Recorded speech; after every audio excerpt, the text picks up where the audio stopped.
रोहित सिंह जी और तमाम मेरे प्यार के साथी और भाई और बहनों, सबसे पहले मैं डॉक्टर सीपी जोशी को, इनकी पूरी टीम को बधाई देना चाहूँगा कि बहुत अच्छी मेहनत करी है। समग्र रूप में इसको पेश किया जा रहा है मैनिफेस्टो को। ये तो जब आपके हाथ में कॉपी आएगी, आप पढ़ेंगे तब इसका विश्लेषण करने का वक्त मिलेगा।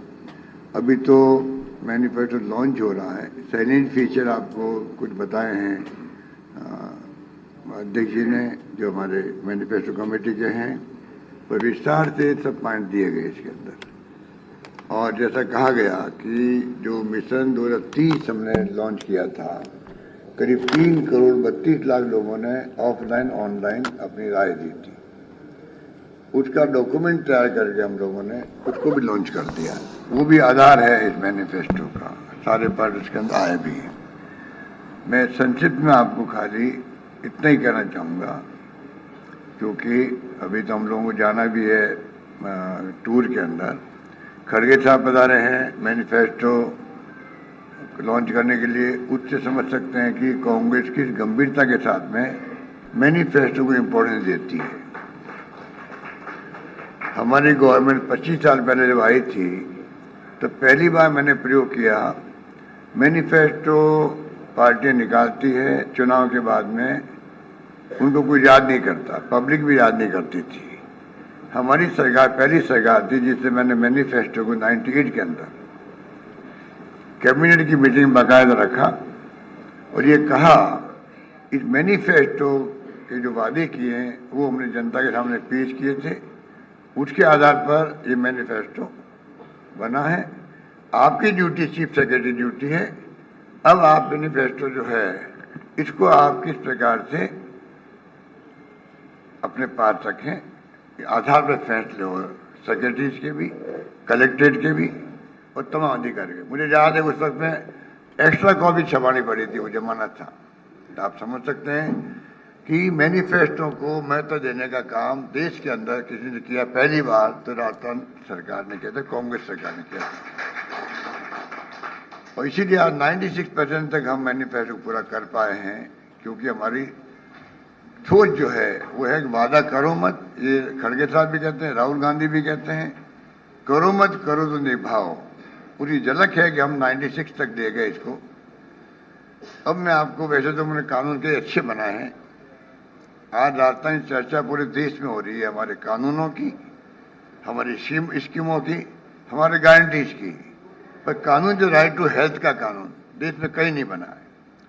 मिनिमम इनकम गारंटी एक्ट कहीं नहीं बना। गिग वर्कर्स एक्ट का तो मिस्टर मैथ्यू का आर्टिकल पढ़ा मैंने एक्सप्रेस के अंदर, उसने कहा कि ऐसा कानून हिंदुस्तान में हर राज्य में बनना चाहिए और दुनिया के मुल्कों में बनना चाहिए। राजस्थान जैसा कानून आप सोच सकते हैं, उस कानून के तो इम्पोर्टेंट है। पेपर लीक के जो इश्यू बना रहे हैं, जो पूछो हिंदुस्तान में किस राज्य ने लोगों को अरेस्ट किया, कार्रवाई करी और कानून पास कर दिया आजीवन कारावास। आजीवन कारावास हिंदुस्तान में कहीं नहीं पास हुआ जो हमने कानून बनाया है, पेपर लीक वाला भी। एडवोकेट प्रोटेक्शन एक्ट, एडवोकेट्स का राय थी कि प्रोटेक्शन एक्ट लागू होना चाहिए, वो भी हमने पास कर दिया। अब रुक गया है राज्यपाल के बाद में, केंद्र के बाद में, अलग बात है। किसानों की जमीनें कुर्क नहीं हो सके। अब आयोग बनेगा हाईकोर्ट जज की अध्यक्षता के अंदर, सुनवाई होगी, उसके बाद फैसला होगा। इस प्रकार का ये भी क्रांतिकारी कानून बनाएगा। अब मैं आपको संक्षिप्त में कहना चाहूंगा कि जो हमारी स्कीम आ रही है एक के बाद एक, इसका आधार क्या है, क्योंकि ये स्वाभाविक क्वेश्चन होता है कि एक के बाद एक, एक के बाद एक, एक के बाद एक। शानदार तो स्कीम आई है, शानदार गारंटी दी जा रही है। तो मैं कहना चाहूंगा आपको कि जो सामाजिक सुरक्षा हमारा मोटो भी है, सोशल सिक्योरिटी, हम तो मांग करते हैं केंद्र सरकार से।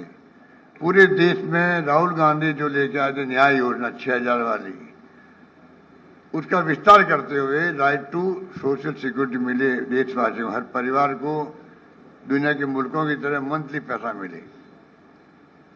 हमने यहाँ 1 करोड़ लोगों को हम लोग पेंशन दे रहे 1000 रुपये। तो मैं कहना चाहूंगा कि इस प्रकार से जो हमारी सोच है वो देश के लिए आवश्यक है। हम विश्व गुरु बनने की बात करते हैं, कुपोषण यहाँ पर है, भूखमरी यहाँ पर है, कैसे आप बनोगे विश्व गुरु? इसको संभालो। पहले 4 कानून पास किए सोनिया गांधी जी ने और मनमोहन सिंह जी ने, right to education, food security act, information और नरेगा का 5वां कानून पास हो, right to social security. Rajasthan की स्थिति हमने जो जिस रूप में मैनेज की है आर्थिक रूप से, उस पर आप सबको गर्व होगा, प्रदेशवासियों को। 5 साल के आर्थिक हालातों की बात करें तो राजस्थान में प्रति व्यक्ति आय जो है 46.48% की बढ़ोतरी हुई है राजस्थान के अंदर। 2017-18 के अंदर प्रति व्यक्ति आय जो है, जब सरकार बीजेपी की थी तो हम देश में 30वें स्थान पर थे प्रति व्यक्ति आय के अंदर। आज हम 12वें स्थान पे आ गए हैं। ये हमारा बहुत बड़ी उपलब्धि है, 30 से 12वें स्थान पे। और 2030 तक प्रति व्यक्ति आय देश में नंबर 1 बने, ये हमारा सपना है, जो हमारा मिशन 2030 है उसमें। नंबर 2, 2021 के अंदर हमारी स्टेट जीडीपी की दर 19.50 तक पहुंच गई, जो एक दशक के अंदर सर्वाधिक है। पूरे दशक में 10 साल के अंदर 21-22 में जीडीपी की विकास दर 90.50% तक पहुंच गई है राजस्थान की। ये सर्वाधिक है यहाँ पर एक दशक के अंदर। प्रदेश में खाद्यान्न उत्पादन जो है 22 के अंदर 8.10% की बढ़ोतरी हुई है, जो राष्ट्रीय दर से दुगनी है। नेशनल एवरेज से दुगनी होना बड़ी बात है उत्पादन खाद्यान्न का राजस्थान के अंदर 2022 के अंदर। बीजेपी सरकार में मैन्युफैक्चरिंग सेक्टर में 12वें स्थान पर थे हम लोग, आज हम 7वें स्थान पर आ गए। पीपल फ्रेंडली टैक्स रिफॉर्म्स के कारण से जो हम रिफॉर्म्स किए थे उसका फायदा मिला हमें। 21-22 में 24.5% और 22-23 में 16.7% की बढ़ोतरी हुई है, जो 13-14 के बाद सर्वाधिक बढ़ोतरी है टैक्स रिफॉर्म के बाद रेवेन्यू की राजस्थान के अंदर। जब रेवेन्यू आ रही है उसका फायदा हम ले रहे हैं, इसलिए हमारी अर्थव्यवस्था इन वर्ष 15 लाख करोड़ की हो जाएगी। इन सब कारणों से हमारी अर्थव्यवस्था इस साल के अंत तक 15 लाख करोड़ की हो जाएगी और हम अगले 7 साल जो 2030 की बात की है वहां हमारा लक्ष्य 30 लाख करोड़ तक ले जाने का लक्ष्य रखा गया है। इस प्रकार हमने बेहतर होती आर्थिक स्थिति का लाभ जो है अलग अलग योजनाओं के माध्यम से जनता को दिया, ये मैं कहना चाहता हूँ। जितना भी हमारा परफॉर्मेंस है और लास्ट में आर्थिक विकास दर उत्तर भारत में राजस्थान नंबर 1 है। पूरे देश के अंदर बड़े राज्यों में नंबर 2 है। नंबर 1 आंध्र प्रदेश 11.4% और 11.04% राजस्थान है। नंबर 2 है देश के अंदर, और उत्तर भारत में नंबर 1 हम लोग हैं आर्थिक विकास दर में। इसलिए हमने जो लाभ मिल रहा है, आर्थिक विकास बढ़ी हमारी, उसका लाभ हम जनता में शेयर करना चाहते हैं और कर रहे हैं। बस ये मैं कहना चाहता हूँ। मैं खड़गे साहब से निवेदन करूंगा कि हमारे मैनिफेस्टो को लॉन्च करने की कार्रवाई करें।